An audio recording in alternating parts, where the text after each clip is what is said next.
Millville, Atlantic City, a town square media station serving all of South Jersey. This is Game Night with Josh Hennig on 97.3 ESPN and the 97.3 ESPN free mobile app. Now live from the Matt Blatt Kia Studios, here's Josh Hennig. Hump Day Wednesday here on 97.3 ESPN. I am Josh Hennig hanging out with you on a Wednesday. We got breaking news on Joel Embiid to get to.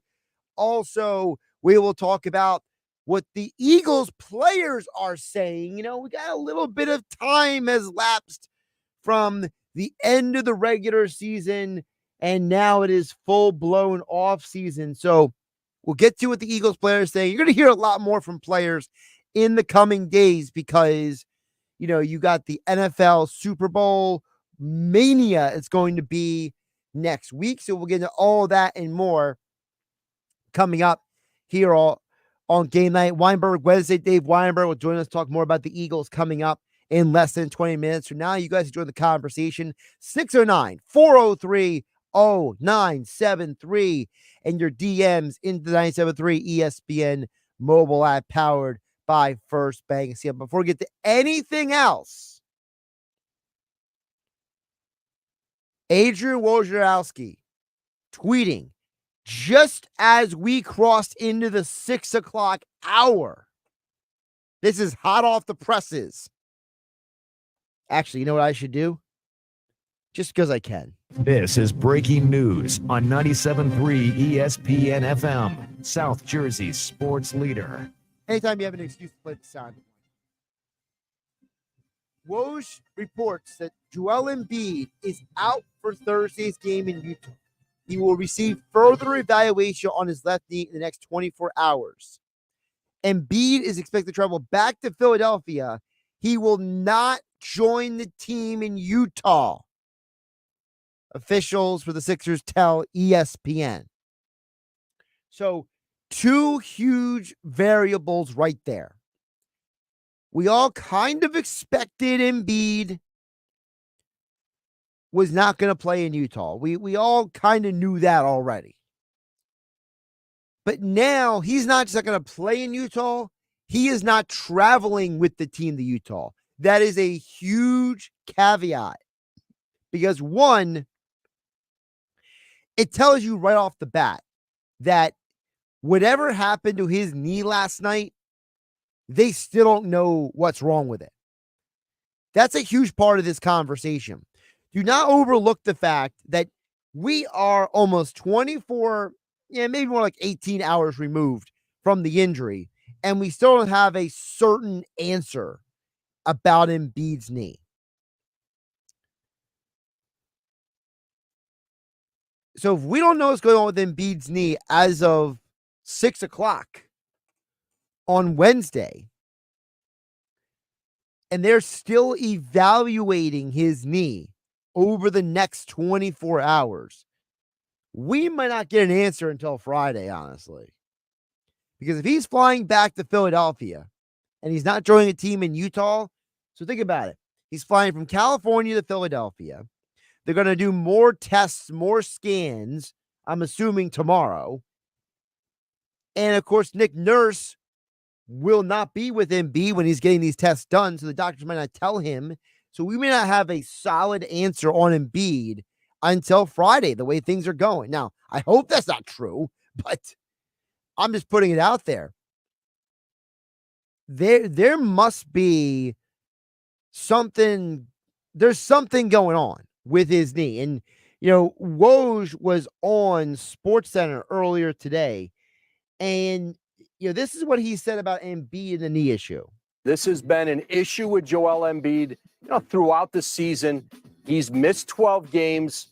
He missed Saturday's game against Denver when the training staff was watching him warm up, did not like his lift, how he was moving, and made the decision for him that he was going to sit out. And then last night, he looked like a Joel Embiid that was lumbering a little bit on that left leg, even before Jonathan Kuminga fell on it. So Embiid, they're going to be doing more scans. They're going to be doing more checks. They're going to be doing more evaluation of his knee.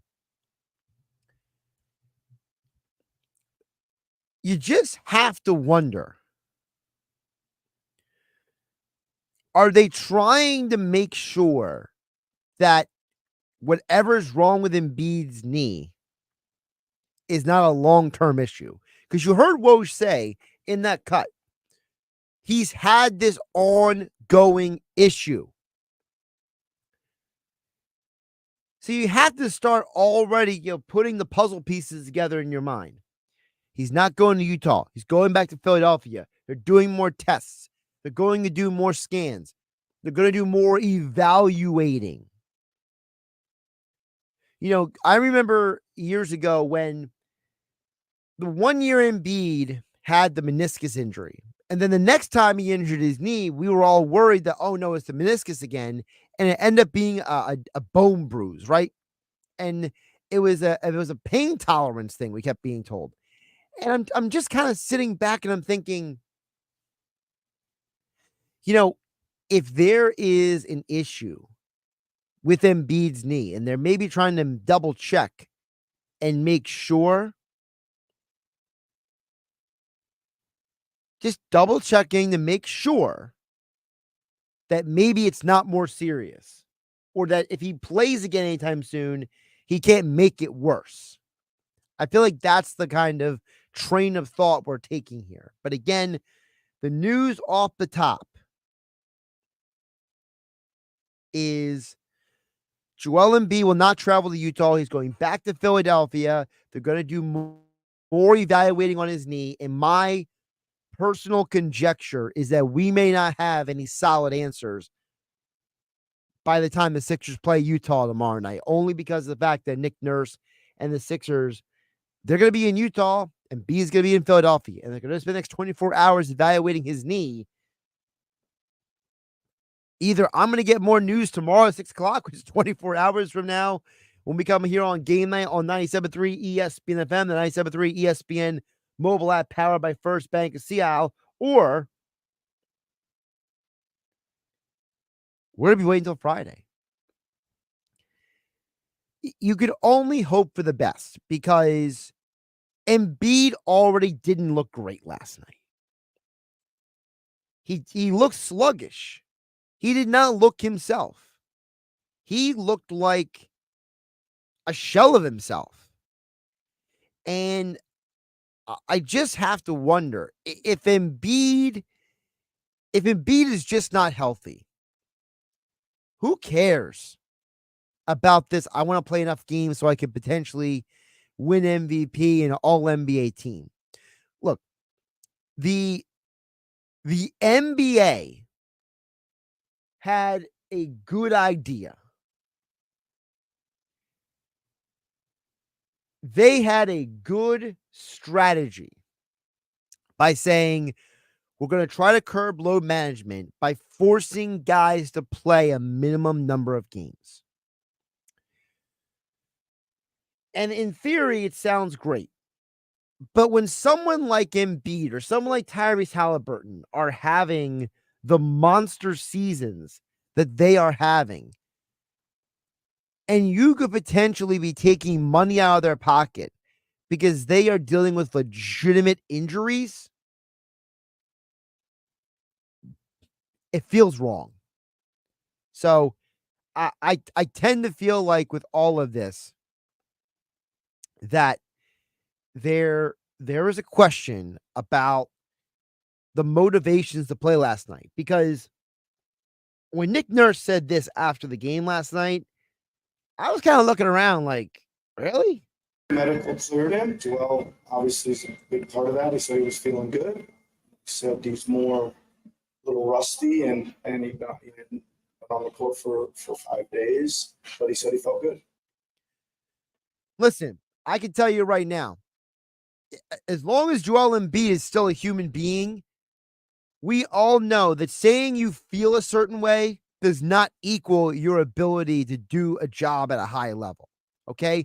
There are many days that I have come to do my job here at 97.3 ESPN, and I felt like trash. And those are the most productive days for me. There are other days I come to work and I woke up feeling great. And it was like I was off my game the entire day. It's like I felt like I was just swinging at curveballs way outside the box mentally. Some days I come to work and I feel I didn't get enough sleep. I feel sluggish. I don't feel like, I don't feel like myself at all, but then I have this amazingly productive day. So just because Embiid felt great before the game means nothing. How can you not see during the game he was not himself? How do the Sixers rationalize? And I was having this conversation the other day with a buddy of mine. I was saying, I understand that from a betting perspective, people look at the Denver situation as very suspicious. I get it. But from just a real world standpoint, no sports betting, no any of that stuff, no conspiracies. But just on the surface, how can you watch a guy warm up in Denver and say, your knee is swelled up, you don't look right, you're not playing? How do you go from that decision to seeing him barely be able to be himself on the court last night and think at any moment in time last night, yeah, he's fine, he's good? It makes no sense to me. Absolutely no sense to me. I feel like the Sixers, they're playing with fire. They're trying so hard to do everything right, and yet they can't. I'm annoyed. I'm really annoyed that Joel Embiid, he should have never been in the game at that point last night. There was no reason why you needed him on the court late in the fourth quarter. If you would have just pulled him from the game, a game that you were never in it to win it in the second half. Yeah, you played it close in the first half, but then Steph Curry went nuclear mode and he went absolutely nuts. Steph Curry turned into the unstoppable force last night and nothing could stop him. The Warriors went on a run and the Sixers never really had a legitimate chance to win that game. So why was Embiid on the floor last night? I don't get it. I don't understand it one bit. We'll check back in on the text board a little bit later this hour. 609-403-0973. Your DMs into the 973 ESPN mobile app. Download for free. Thanks to First Bag of Sea Isle City. Coming up on the other side, Dave Weinberg covered the Eagles for many years. Veteran Eagles writer. His extra point columns at 973ESPN.com. I want to ask him his thoughts on what the Eagles players are saying about Nick Sirianni, like Jason Kelsey. Players love him. They'll play hard for him. I know it was a really shitty year for us, but, I think that Nick has a lot to bring as value as the head coach and the organizational leadership that he provides for the team. Dave Weinberg joins us next. We'll get his thoughts on the Eagles coaching staff changes in the offseason, and then also your texts this hour. Josh Hennig hanging out with you. Hump Day Wednesday edition of Game Night on 97.3 ESPN.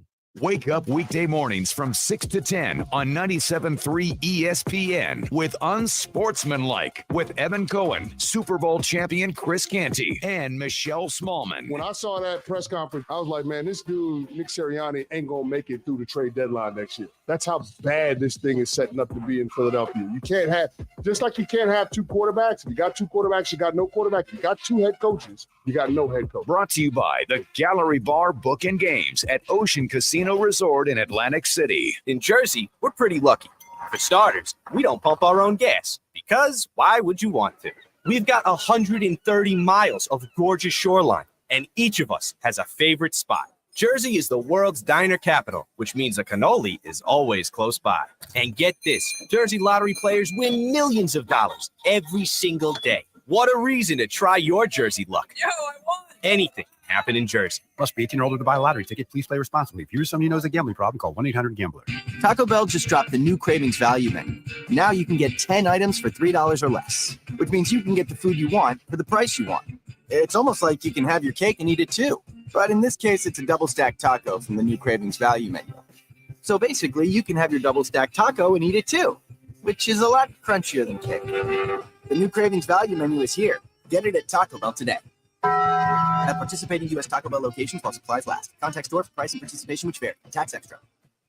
For the ones who get it done, the most important part is the one you need now. And the best partner is the one who can deliver. That's why millions of maintenance and repair pros trust Grainger, because we have professional-grade supplies for every industry, even hard-to-find products. And we have same-day pickup and next-day delivery on most orders. But most importantly, we have an unwavering commitment to help keep you up and running. Call, click Grainger.com, or just stop by. Grainger, for the ones who get it done. It's a new year. It's a new day. Save all month long at Matt Blatt Mitsubishi every day.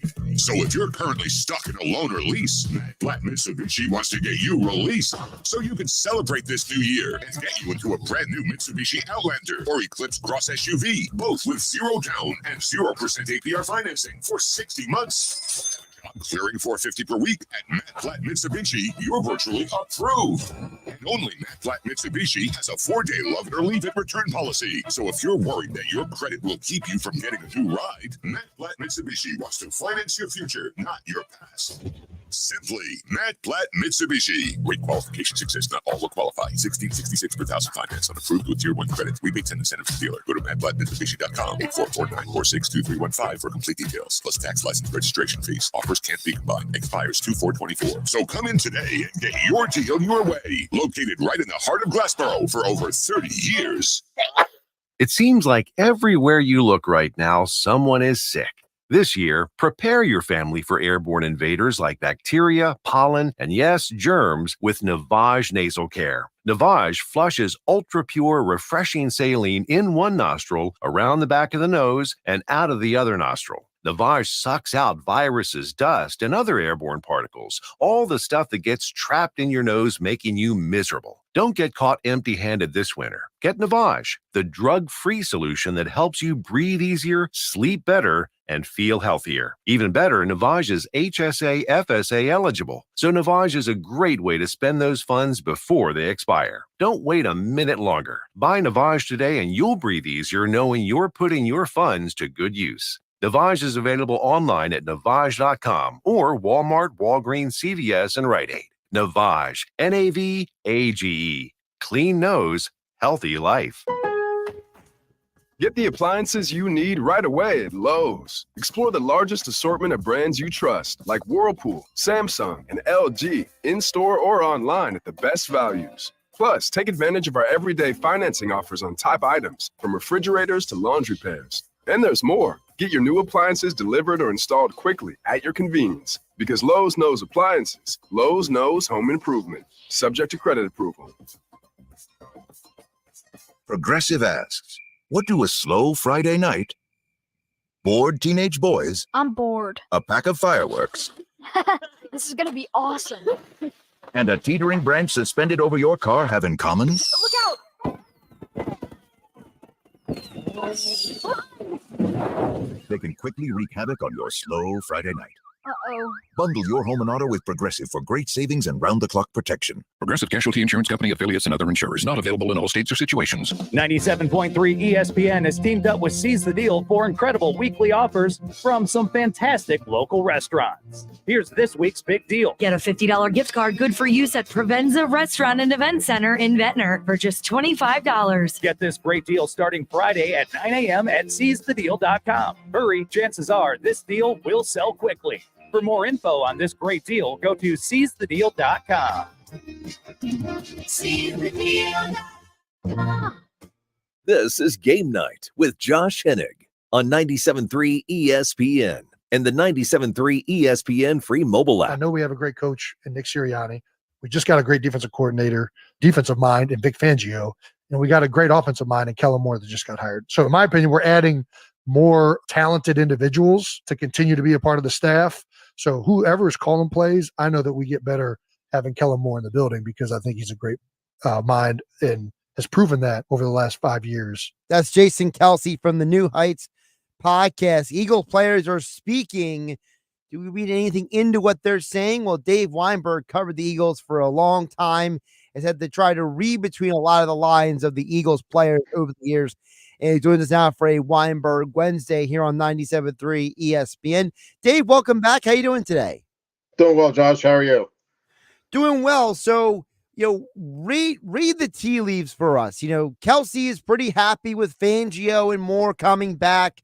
Devonta Smith, he says that, we love Nick Sirianni. AJ Brown says the sky is not falling. So are the players right? Are we on the up and up after a disappointing season? No.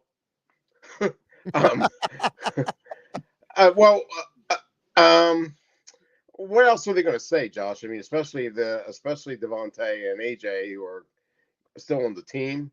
Jason very well will probably going to retire, I guess. Although I guess that hasn't been decided yet, but sounds like he's leaning that way. Anyway, Devontae or AJ certainly are not going to rip Sirianni since they have to play for him again next year.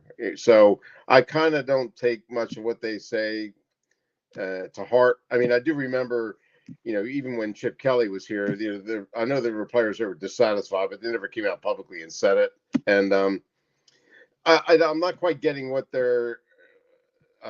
what Jason's motive is to say that the play calling is going to the offense is automatically going to be better because Kellen Moore is here. Well, I don't know. It seemed like it was Brian Johnson didn't do a horrible job, I don't think, until like the end maybe. But I kind of thought the offense was pretty productive in the beginning of the season. So I don't understand why automatically Kellen Moore is going to be, the savior of the offense. Or defense. Well, the Kellen. Go ahead. I'm sorry. The Kellen Moore thing is, and the Kells talk about their podcast. They basically suggested the offense was stale. And okay. It got too predictable, and that it was. Well, that seems to be the case. Yeah, that's true. So, I mean, the word that they kept using on the podcast was Kellen Moore brings the creativity that the Eagles didn't have last year.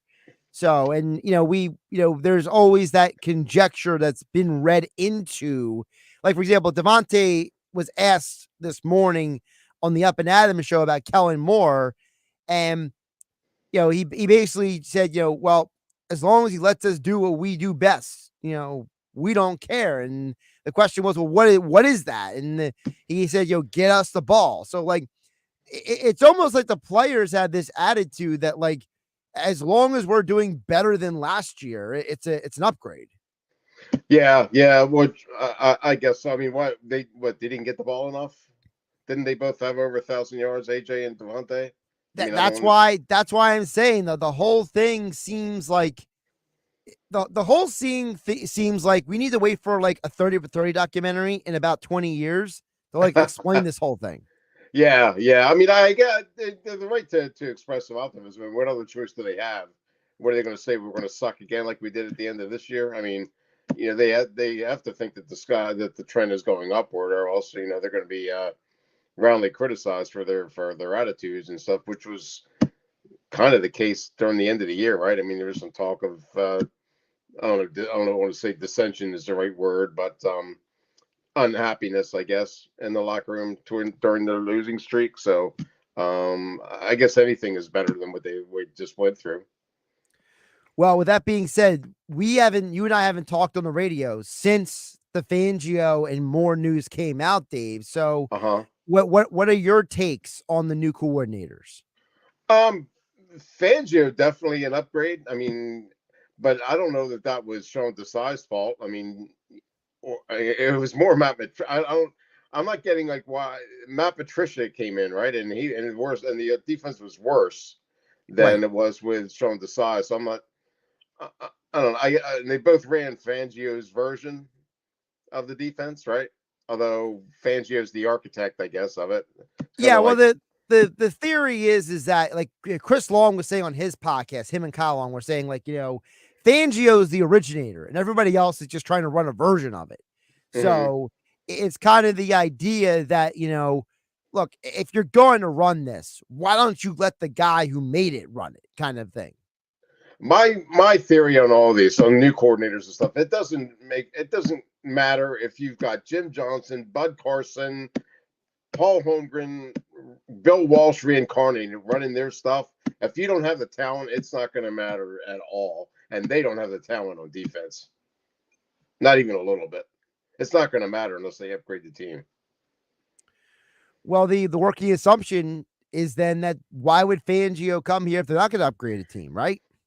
You would hope so. I mean, they got what three of the top 50 picks or something, 55 picks. So three in the top 60. And then of course we know how he's going to make his offseason move. So right. I mean, linebacker and secondary definitely have to be addressed, right? So, but when's the last time they really addressed the linebacker situation in the draft, anyway? So maybe Howie will finally come to realize the error of his ways and seek to address that position.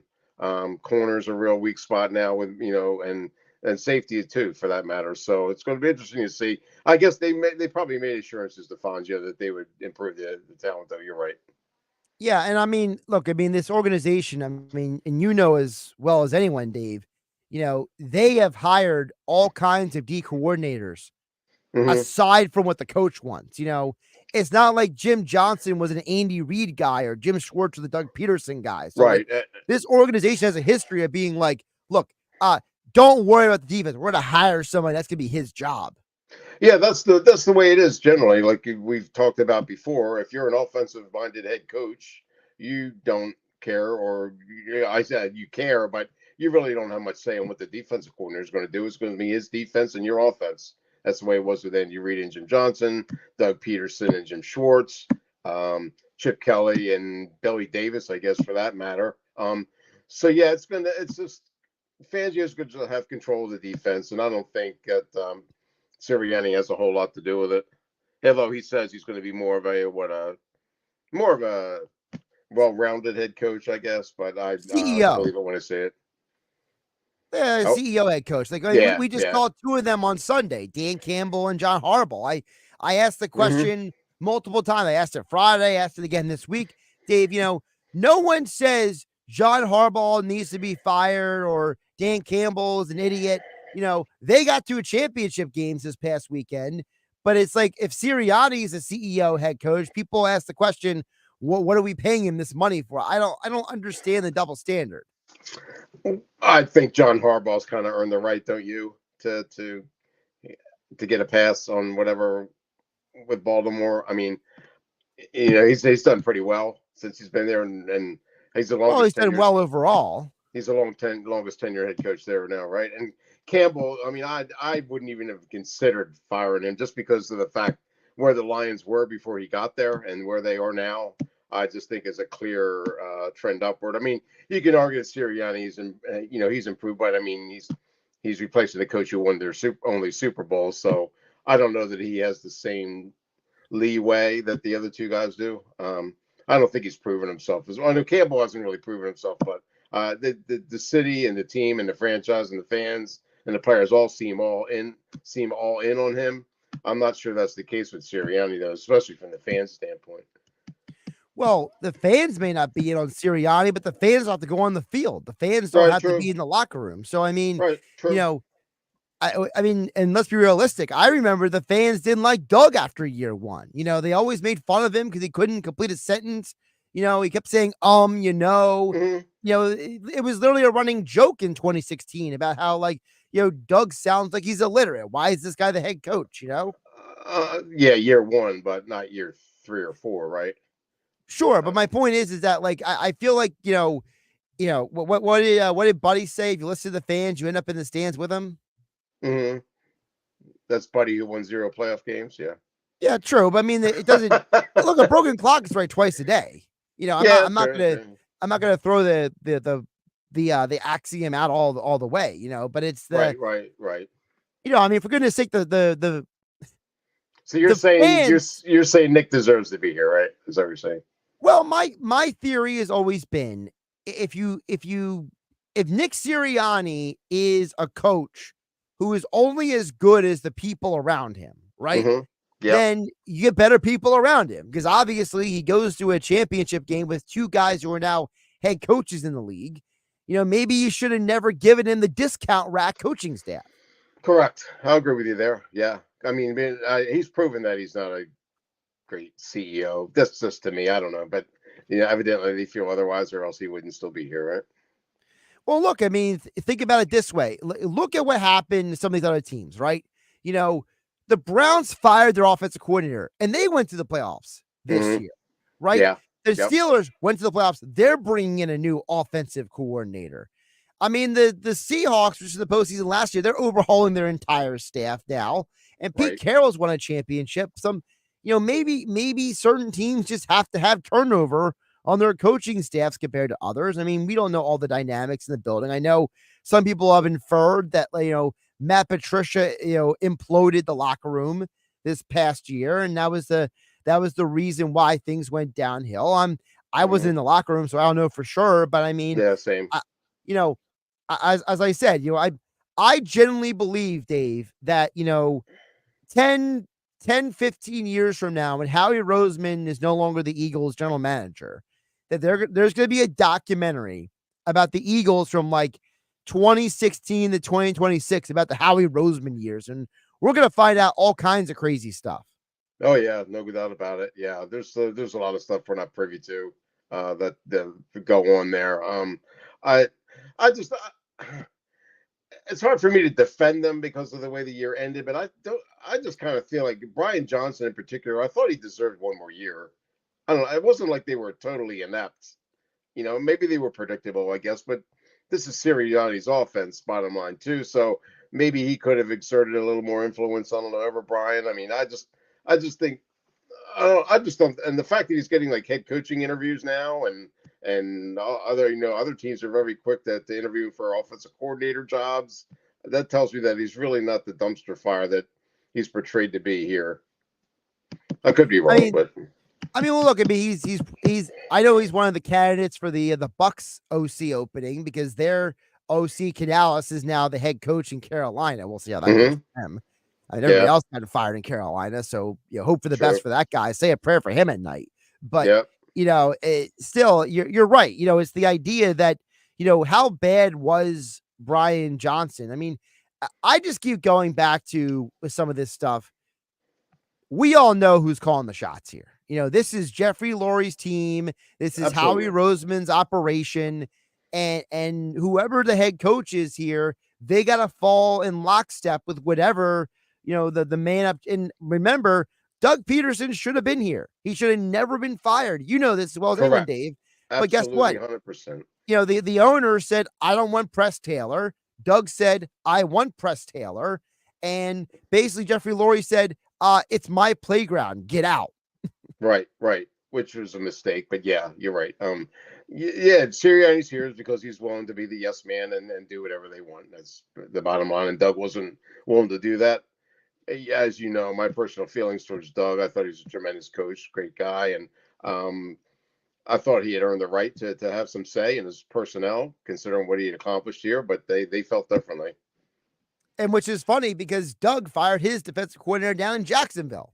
Yeah, Mike Caldwell. Yep. And it was and no offense to anyone in Jacksonville, but I felt that was Doug's way of saying, I'm not going to be patient. I gotta, get this thing. Jacksonville should have won the division this year. Oh yeah, absolutely. And they collapsed down the stretch. They didn't even get to the playoffs. True. Yep. Right. So I think Doug, you mentioned Doug should be allowed to exert authority over things in his own team, right?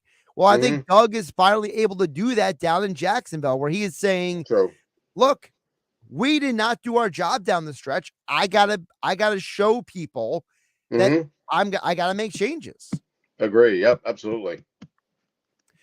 We talked a lot about the offense and the defense of the Eagles. I do want to ask you, just big picture moving forward, if for some reason, let's just say, the offseason, Howie makes his magic and he retools this roster and these coaching hires make the team better and they get back to the postseason for a fourth straight year under Sirianni, will that be evidence that Sirianni can be a head coach, or are we all still going to be sitting here like Cowboys fans and trying to figure out if Bill Belichick should be the coach next year?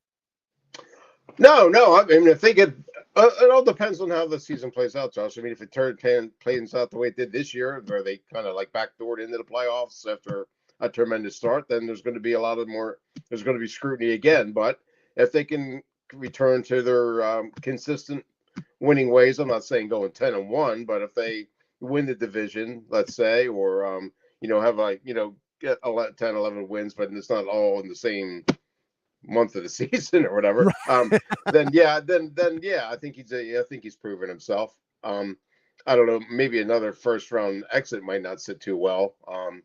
But I think if they show progress, I think he's okay for another year or two. Yeah, because there are these rumors out there now that apparently since Belichick is not going to get a job this coaching cycle, that like Belichick's going to be like the main candidate next coaching cycle. The only reason I would think the Eagles might entertain that is because Lurie's such a big New England fan, having grown up there and stuff. But otherwise, I mean, nothing in his previous hires suggests that he'll go that route. I mean, he's never hired a former head coach before. Never hired somebody, under 70. I mean, or he's never hired somebody over 70, I should say. Look at the guys that he hired, whether it's, Ray Rose, I guess, was a little older, but he was never a head coach, and Doug Peterson, Chip Kelly, what have you, Andy Reid. They like to think outside the box when it comes to this kind of stuff. They like to find even Sirianni, they like to uncover the people that maybe some people aren't like looking towards or thinking really about. I don't think they do a retread. I mean, Belichick, if you're going to do it, Belichick's certainly a great choice, but I don't think they would go that route. Josh Hennig talking with Dave Weinberg here on Game Night on 97.3 ESPN. Before I let you go, I did want to ask you about Jeffrey Lurie because, Jeffrey is 72 years old. He turns 73 later this year. So actually him and Belichick like the same age. Really? I didn't know that. Okay. Yeah. All right. There has been suggestions about how long does Jeffrey Lurie want to keep being the man in charge as the owner? Because, they've been grooming his son, Julian, to eventually be the guy. Right. And it's interesting because you look at guys like Robert Kraft and Jerry Jones who look like they're going to hang on till they die, running the teams. And then there's a speculation out there that maybe Jeffrey doesn't want to be that guy. Do you buy into any of that speculation? Like, is there any of your observations of Jeffrey Lurie of the years that like he might get to a point where he's like, you know what, I'm good. I don't need to exert full control over this anymore. It seems like he's exerting less and less at sometimes. I mean, he's not as available to the media that he used to be, but he loves being an owner. I mean, he really enjoys it. And I know he's involved in other interests like entertainment wise and movies and all that kind of stuff, but I think the Eagles are his baby. So, until he's convinced that his son won't run it into the ground or it's in capable hands, I can't envision him stepping down anytime soon. I think he really likes what he's doing. Dave, before I let you go, I want to get your first thought on the Super Bowl. Andy Reid back again, rematch with the 49ers. What are your thoughts? I don't need a pick today. I just want your thought. It's going to be a great game. I think the 49ers are going to win, though. I just, I know they've had some stumbles along the way, but I just think they're the more well-balanced team. I just think they're primed to really put on a great performance. I know there's a lot of Andy Reid, Patrick Mahomes, Taylor Swift, whatever. But I think the Niners are really poised to make a statement here and show that they've been considered probably the best team in the league all year, and I think they're ready to prove it next week. Yeah, see, my thing is my heart wants the 49ers to win because I just think that they're the best team in the NFL, and I would like to see them. But it's hard to go against that Mahomes guy. He feels like Superman. It is. There's only 3 quarterbacks who have ever beaten Pat Mahomes. I mean, 3 times Pat Mahomes has lost in the playoffs, and it's two guys, Tom Brady twice and Joe Burrow. That's it. No one else has beaten this guy in the postseason. And it just kind of has to make you wonder, like, man, like, is Pat Mahomes this generation's Tom Brady? Like, is he this, like, unstoppable force? He's got a way to go to reach that caliber, but I mean, he's certainly on that track, Josh. I mean, he's really played great football, and he's the guy who drives that team.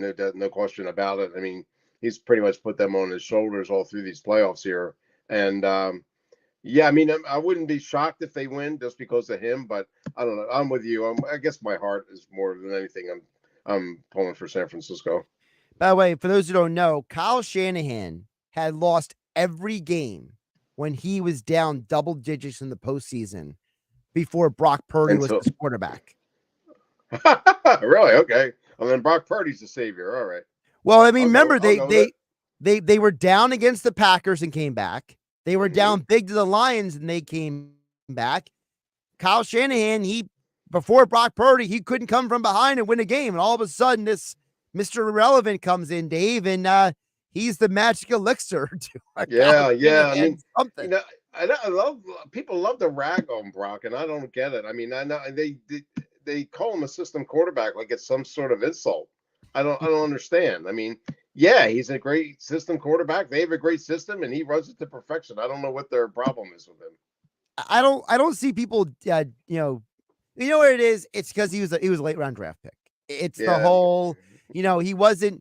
It's the whole idea in life, and I don't mean to get super deep on this, but that's okay. The idea in life that people look at things and people and situations and environments, and they have a predisposed opinion in their mind of them, but then they never go beyond that. It's like once they think something of somebody, they don't want to let go of it. People do with politics all the time. It's like, no matter what, like, I believe what I believe, and you can show them like a list full of evidence that they're wrong, and it's like, no, I believe this, and it's like, all right, I feel like the same thing happens in sports. It's like Brock Purdy is viewed a certain way, so no matter what he does, he's always going to be that guy.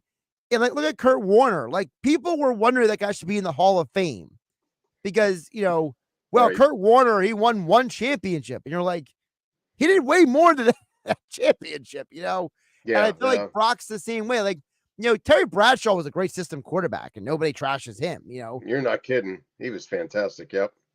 But like, Terry, but Bradshaw's story. Like, he was surrounded by some of the greatest players in football history. Yep. He didn't do it by himself. Like, right.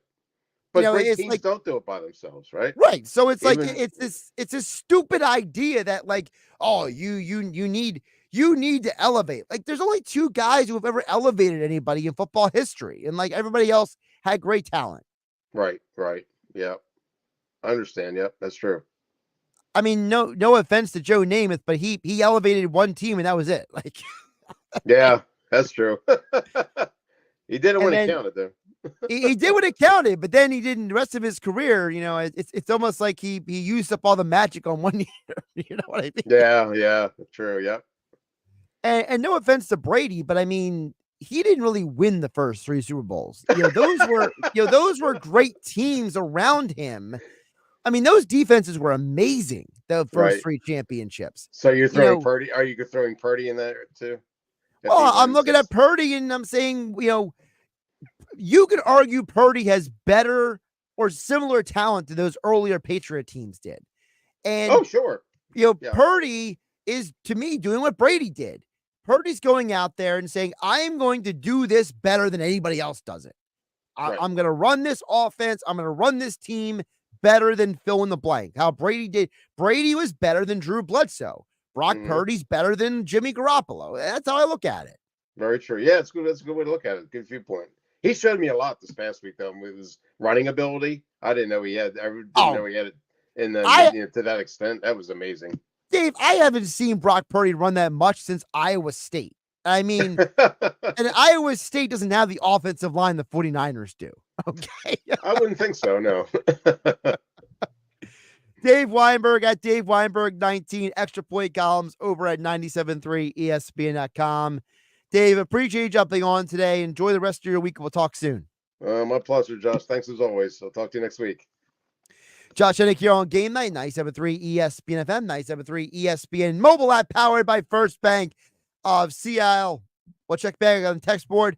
George from Summers Point, your text and more coming up on the other side. 97.3 ESPN. Josh Hennig hanging out with you on a Hump Day Wednesday. Listen to Greeny with Mike Greenberg on 97.3 ESPN. Hembo, how long have I known you? 10 years. We have written a book together. We are writing 2 more together. I spend as much time with you as I do practically any human being on planet Earth besides my wife. And I found out today I spell his name wrong. His name is Hembekitis, and I thought it was Hembekitis. I have an I where an E should be. So I think you have to go change the spelling. Greeny, weekday mornings from 10 a.m. to noon on 97.3 ESPN.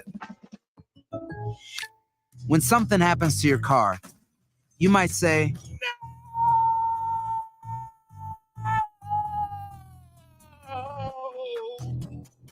My car. but what you really need to say is something that can actually help. Like a good neighbor, State Farm is there. Just like that, State Farm is there to help you file your claim right on the State Farm mobile app. So just remember, like a good neighbor, State Farm is there. State Farm, Bloomington, Illinois. It seems like everywhere you look right now, someone is sick. This year, prepare your family for airborne invaders like bacteria, pollen, and yes, germs with Navage Nasal Care. Navage flushes ultra-pure, refreshing saline in one nostril, around the back of the nose, and out of the other nostril. Navage sucks out viruses, dust, and other airborne particles, all the stuff that gets trapped in your nose, making you miserable. Don't get caught empty-handed this winter. Get Navage, the drug-free solution that helps you breathe easier, sleep better, and feel healthier. Even better, Navage is HSA, FSA eligible, so Navage is a great way to spend those funds before they expire. Don't wait a minute longer. Buy Navage today and you'll breathe easier knowing you're putting your funds to good use. Navage is available online at Navage.com or Walmart, Walgreens, CVS, and Rite Aid. Navage, Navage. Clean nose, healthy life. My friend and I are taking a trip to Mexico this year, but neither of us speak Spanish. So we downloaded Babbel and started learning Spanish fast. Want to start getting conversational in another language in as little as 3 weeks? Babbel's quick 10-minute lessons were designed by language experts to be the most efficient and effective way to learn a new language. ¿Cómo te llamas? ¿Cómo te llamas? ¿De dónde eres? ¿De dónde eres? Babbel's interactive lessons are created by real language teachers and voiced by real native speakers using a modern conversation-based method. So in no time, you can start speaking confidently about real-life topics in another language. Nosotras vamos a México en 2 días y ahora hablamos español. Gracias, Babbel. Sí, muchas gracias. Babbel, language for life. Celebrating 10 million subscriptions sold. Go to Babbel.com and start learning a new language today. That's Babbel.com. Start learning a language today at Babbel.com. Just clean lines paint, cleanlinespaint.com. Are you looking to transform your home or business? Look no further than Clean Lines Painting and Power Washing for attention to detail, low stress, and no mess for residential and commercial projects. For a quality job, remember the name, cleanlinespaint.com, changing the way New Jersey paints. Cleanlinespaint.com. A healthy weight, more energy, and smooth, regular bowel movements. 3 things everyone strives for. It's me, Chuck Norris. There's one really important thing we don't talk about enough: our health. Achy joints, digestive issues, weight gain, and fatigue. We're told these are normal signs of aging. So working with a team of health experts, we came up with Morning Kick. Morning Kick is a revolutionary formula combining 10 different supplements in one. Probiotics that help you lose weight, prebiotics for digestion, superfoods for muscles and joints, and several of the most powerful anti-aging supplements on earth. It'll help you feel youthful, energized, focused, and help manage stress. Anybody can achieve great health regardless of their age. Go to roundhouseprovisions.com. Use code SUPPORT or text SUPPORT to 511-511 and claim 40% off today. Every purchase comes with our 90-day money-back guarantee. Text SUPPORT to 511-511. Morning Kick. These statements have not been evaluated by the FDA. This product is not intended to diagnose, treat, cure, or prevent any disease. Tax fees may apply. At Grainger, we're for the ones who specialize in saving the day and for the ones who've mastered the art of keeping business moving. We offer industrial-grade supplies for every industry, with same-day pickup and next-day delivery on most orders, all backed by real people ready to help. So you can get the right answers and products right when you need them.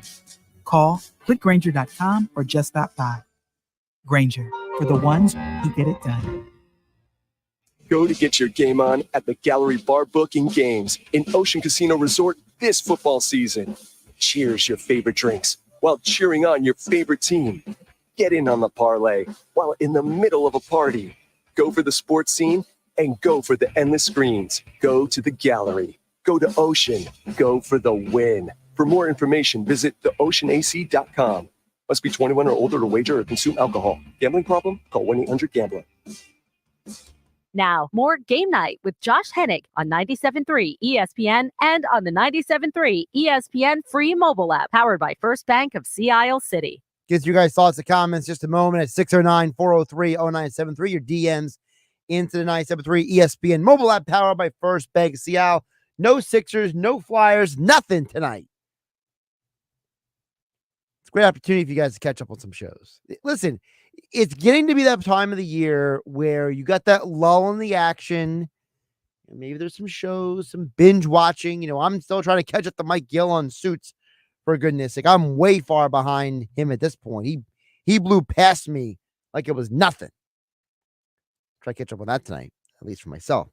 Over on the DMs, Jonathan says on 97.3 ESPN mobile app powered by First Bank. See how Joel Embiid needs bionic limbs. That'll help him stay on the court. We have the technology. We can improve him. That's how I look at it. Yeah, it's $6 million, man. $6 million. We give Embiid bionic parts. Honestly, probably with today's technology, probably cost you $60 million, not $6 million like it did back then. Listen, Jonathan, you're not wrong. You know, Embiid is one of the most frustrating sports conversations in the world because he's a guy who you know the potential he has, you know the talent he has, but he can't stay healthy. And you're just kind of looking around like, what is wrong with this guy? Why can't he stay on the court? So I totally get that. Yeah, it's funny, but it's true. It's funny in the fact that, yeah, maybe Embiid does need bionic body parts so he doesn't get injured. But what if the bionic parts don't work? That's the concern with that. George from Summers Point chimes in at 609-403-0973 text message. Hey, Josh, with all these injuries on the Sixers and the way Embiid was handled in last night's game, do you think the Sixers training staff leaves a lot to be desired? That's from George and Summers Point. That's a tough question to answer, George. That might be the toughest question you've ever asked me on this show. Because, you know, Embiid is the type of guy who you know his history. If anyone who follows sports, anyone with half a brain knows that Embiid is practically incapable of being healthy. Some of it is out of his control. He's getting smacked in the face by Markelle Fultz. What's his name? Pascal Siakam falls and hits him in the face. Not all these injuries are Embiid's fault. But you should have the ongoing knowledge that he has a medical history. As Woj said, we played the audio earlier, this knee has been an issue all year. So maybe there is something about the Sixers training staff that we need to ask a question about. Maybe the Sixers training staff is the reason. If the Philadelphia 76ers never win a championship, is the trading staff at fault? I know it sounds a little tongue-in-cheek, but George Summers' point brings up a good point. How do you hold Embiid out of the game on Saturday because you saw 30 minutes for tip-off that he didn't look right, but you're watching him lumber up and down the floor last night, and you just say, he's fine. He can keep playing. The reality that Joel Embiid should have never been in the game late in the fourth quarter in a game that you're losing. I don't care about anything in that situation. You saw enough of it. Get him off the court. You should have taken him out at halftime. You should have gone to Embiid and said, Joel, we love you. We know you're trying to play through this. But tonight's not your night. But instead, some idiot thought, yeah, he's fine. Let him play. I don't get it. I don't get it at all. It feels like the 76ers are mishandling Embiid again. And it's absolutely positively frustrating. Those didn't hear the news. Joel Embiid is not joining the team in Utah. He's flying back to Philadelphia to get more evaluation. So, probably won't know anything again until tomorrow night or Friday about Joel Embiid. Let the saga continue. Have a great night, everybody. It's Carlin versus Joe with Chris Carlin and Joe Fortenbaugh. What I can't get over is how much of a big deal we are making about the fact that he may not be able to. Who cares? This is a team that has not gotten beyond the second round with Joel Embiid yet. I don't care if Joel Embiid plays 10 more games the rest of this regular season. All that matters is that he is ready for the postseason. It's Carlin versus Joe with Chris Carlin and Joe Fortenbaugh. Weekdays from noon to 2 on 97.3 ESPN.